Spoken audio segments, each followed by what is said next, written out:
I just wanted to start out before I go into the questions that I sent you, just by asking you what's your sort of vision of the legacy that you would like to see left behind for young people that are sort of, I guess 30 and below these days is broadly what we're calling young people. Sure. Oh, a better place than we currently have, I think. The environment has taken a huge beating over the last 150, 200 years since the Industrial Revolution, really. The commitment, the obsession really with material wealth and growth is now coming back to bite.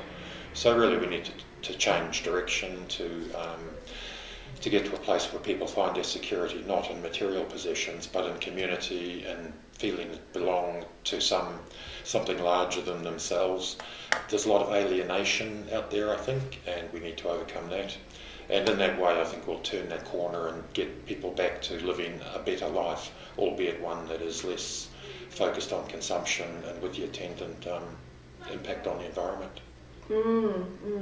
And do you see climate change and our current sort of lifestyle that depends a lot on fossil fuels as a threat to the future well-being of young people today? Climate change is a massive threat. The sceptics, I think, have finally been overwhelmed. The evidence is overwhelming that climate change is partly anthropocentric and that we need to change our behaviour very, very quickly. There will be some changes, we've seen it already. Climate change is not just about the future, but we're seeing the impact of it already. So to minimise the harm, we need to work very, very quickly to transition to a much lower carbon economy. And do you think that the action that New Zealand's government is currently taking on climate change is sufficient, and does it do justice to the current young people and future generations? I think the present government's very confused. They're talking about climate change, but they're also wanting to increase the level of extraction of gas, oil and coal. And I'm afraid I just cannot rationalise those two things happening at once. We've got the ETS, which is very weak, and now it's going to get weaker still. Our preference has always been for a tax on carbon at the point of entry into the economy, which would provide both a pool of money to invest in alternatives and also a disincentive for people to be consuming fossil fuel at such a rate. Oh, so I think you've sort of answered the next part of that question that's there, saying what goals and well, I don't know if you'd like to elaborate more on what goals and actions you would push for in the next term around those issues if you were elected? Well, certainly we do need to recognise that fossil fuel literally is the driver of our economy and the international economy. We need to change that. We need to develop renewables to a point where we can no longer reliant on fossil fuel. For New Zealand, the big challenge is liquid transport fuel. We can easily meet our energy needs from renewables. We could do that very quickly.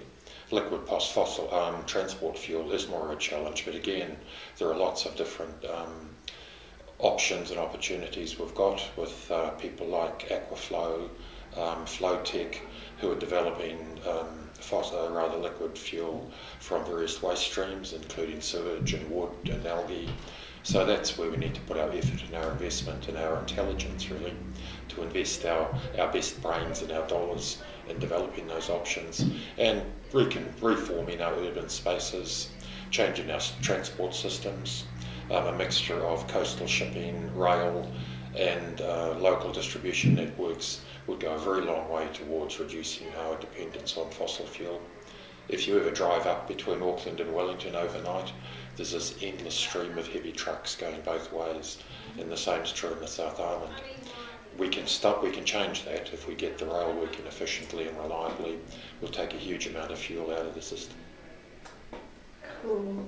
And you did mention the ETS before. I just wanted to ask you more specifically about that, whether you think that in its current form, is the ETS an equitable system that delivers sufficient economic signals to emitters, and what changes would you advocate to make it more effective, if any?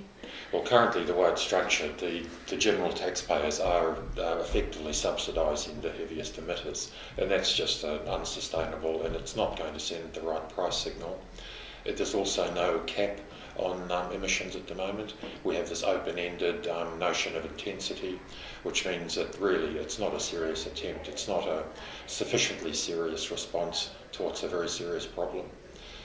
A carbon tax, as I said, I think would be a much better solution. We need to actually put very, very clear price signals so that the market will respond. At the same time, educate people about the need to move away from fossil fuel, and also to reassure people that we can still have really good lives. We don't have to resort to walking everywhere. I mean, we can have a working transport system. We simply need to be smarter. Yeah, absolutely. And sorry if I'm repeating things that you've already partially answered. I just want to make sure I cover all of these, so we want to have the same questions answered by everyone we speak to. Sure. But the next one was, what are your opinions on the expansion of fossil fuel industries in New Zealand? We've resisted the government's proposal to increase the intensity of our mining and drilling. Fracking is an issue I'm working hard on at the moment. I have a petition out to say we ought not to be fracking, which is hydraulic fracturing. It's a very crude, dangerous method of extracting more hydrocarbon from hard rock, from non-porous rock. The idea of offshore drilling in deep water is anathema to a clean green brand. It is just trying to delay the inevitable. If we extracted every last drop of hydrocarbon that's believed to be in the reserves onshore, offshore, all it might do is stretch out the oil addiction for another 6 months or a year internationally. It really is a time to turn the corner and to look for alternatives. And do you personally support the call that's been put out by a number of groups that are operating in this space at the moment for a 10-year moratorium on new coal and lignite developments? Certainly do, yes. I've actually signed the Greenpeace's petition myself, and we're certainly advocating that we ought not to be investing any more in extra extraction. Coal is the single most dangerous in terms of the effect on climate. Oil and gas are not very far behind. And speaking of sources of fuel, what do you see as the main future sources of energy for New Zealand? You've spoken a little bit about this already, but yeah, if you could just, if you have anything more to add on that. Yes. We need to diversify our energy sources. Renewables, we have hydro, we have some wind, we can have solar. We're now looking like tidal energy can be a real alternative for us and for many places. This present situation where there's a broken gas line in Taranaki, and so some really major industries and social services like hospitals in Auckland are basically not crippled but certainly struggling, just highlights again that it's a bad idea to have a single source some distance removed from the point at which energy is consumed. So distributed generation for local consumption is a much more secure system, gives us much more resilience both economically and socially. So I don't think we should rely on any one source of energy. I think we diversify our sources, puts us in a much better place. There are new technologies available now where each home, each building could be a net contributor to the national grid. We don't actually have to invent any new technology, it's all out there ready for us. And New Zealand being a relatively small country, a well-developed country in many ways, we can very quickly adopt and adapt those technologies to work very well for us. And there's Generation Zero together with 350 Aotearoa and some others are calling for the government to create an action plan to attain 100% renewable energy before 2050. Is that something that you would support? Absolutely. Our current stated policy is a 90% renewable by 2025 with a very small reserve just for dry years and those things. But certainly by 2050 we should have ironed out any shortcomings in that. And it is a realistic ambition. It's not pie in the sky stuff. We can do it. As I said, tidal energy is showing some real promise now. We know wind works for us. We've got the hydro. We can do that. We're one of the countries in the world that is best placed to utilise renewables. Not even to talk about conservation and demand management. A smart grid would mean that we could flatten out the demand curve over the 24-hour cycle, which would mean we need less generation capacity, because clearly the generators have to meet the sort of twice daily peak. Anything we can do to reduce that, to level that out over a 24-hour means that we're much less dependent on increased generation. Mm. Do you think the government should be doing more to promote research, development and deployment of low carbon and more sustainable technologies and practices in New Zealand? We certainly do. Internationally, investment in green tech, and particularly in energy efficiency, is seeing massive investment. If we could get 1% of the international green technology market, that would contribute something in the order of $50-odd billion a year, I think is the figure, would employ 60-odd thousand New Zealanders. There is a massive opportunity there for New Zealand to engage with that clean tech space. We have some history, particularly in geothermal. We've been using hydro for many years. We've got people like wind flow technology who have developed some very, very good wind turbine technology, which is exportable, and the opportunities are immense for that. And do you think there's room for the government to support the growth of that industry more, or is it more sort of, is the government already doing sufficient to support that? I think the government could do a great deal more. There is some support through the CRIs and a little bit through NZTE, but it's very much around the margins. We're not stimulating that industry enough, and it doesn't have to be by direct subsidy. Clearly we can invest more in research and development and encourage the private sector to do the same. We can smooth the way, we can do things like procure locally. If the government procured its own needs from local suppliers, that would create enough demand to get some of these small companies into that larger scale where they need to be. So in short, the government's not doing enough, and it's missing a major economic and an environmental opportunity in that. Do you perceive New Zealand's dependence on oil as a risk to our economy in this age of high and increasing oil prices? We are extremely vulnerable. We are at the end of a very long supply chain for fossil fuel, for oil particularly. It's not inconceivable that at a time, for whatever reason, some external event, be it a war, a major accident, whatever, that the spot price of oil could get to such a point that suppliers would see no value in sending to New Zealand if they could get a better price in Northern Hemisphere or Asia or wherever. Why we could be in a situation where the supply to New Zealand was diminished. That would put us in an incredibly vulnerable situation, clearly, and we need to be working now to removing that vulnerability by building up our self-sufficiency in fuel and energy, and we can do that. And you spoke a little bit about transport earlier and making transport things smarter. Do you support the reallocation of spending the sort of spending that's currently going towards new roads towards low carbon and public transport initiatives?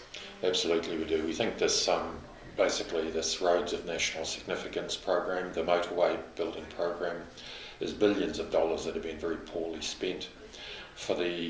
If we roughly halved that spending on motorways over the next decade or so, we could complete the CBD loop in Auckland, we could upgrade all of our public service, our public transport services. Auckland, Wellington could see much better public transport. People will always want to retain their private transport, their cars. We're not suggesting we move 100% away from cars, but if we could get more freight on coastal shipping and rail, if we can get more commuters into reliable, fast, modern trains and buses, then we would take a great deal of the vulnerability out of our transport field. Absolutely. Public transport's always an important one for Auckland. It certainly is. And of course, encouraging passive transport, walking and cycling. We know that's demonstrated there are major health benefits as well to people who are regularly exercising. If every vehicle we get off the road, we're lowering the air pollution. In Auckland alone, I think the figure is about 450 people die annually prematurely as a result of poor quality air, and a lot of that is associated with transport. Wow. Well, I just I just enjoyed a ride in on the cycleway from out where I am in Waterview to Yes. in here. So Yes. the cycleways always help with that. It's much nicer to ride in on the Absolutely, cycleway than yes. wrestling with cars and buses and trucks. For sure. Yeah, my partner, when she lived in the Bay of Plenty, used to cycle everywhere, but she won't ride a bike in Auckland. It's she's not aggressive enough, you know. And you have to be quite aggressive or assertive, at least, on a cycle, just to, because it's not particularly safe out there. And that's partly driver education, but also we're creating a cycling infrastructure, which would pay off many times over if we get serious about it. Yeah, absolutely. Well, speaking of out west a little bit, your electorate, what actions, if any, would you take in your electorate to enable your community to increase their understanding of climate change and to reduce their emissions and dependence on oil? Yeah, I'm standing in the Mount Albert electorate. Mount Albert is serviced with rail and bus links, and just highlight the value of those. I think we need to stimulate, to reinvigorate our local community centres like Mount Albert, Kingsland, Sandringham. If people can get their day-to-day needs met at their local store, their local shopping centre, then there's much less need for them to get in their cars so regularly. Some of the community building projects and programs that are around, like Transition Town, to get communities actually engaging with each other again, because I think we've lost a bit of that.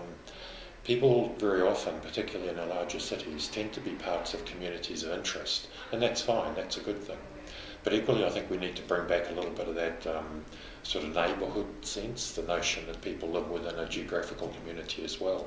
And that can be really simple, things like community gardens, local, even the crime watch sort of thing.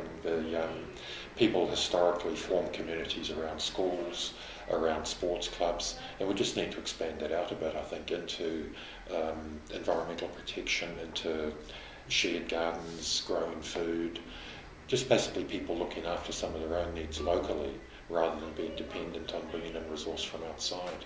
And it's a nice place to live in a genuine community. It does give people much more of a sense of security, a sense of belonging, and that's really quite important, I think, to people's lifestyles. Absolutely.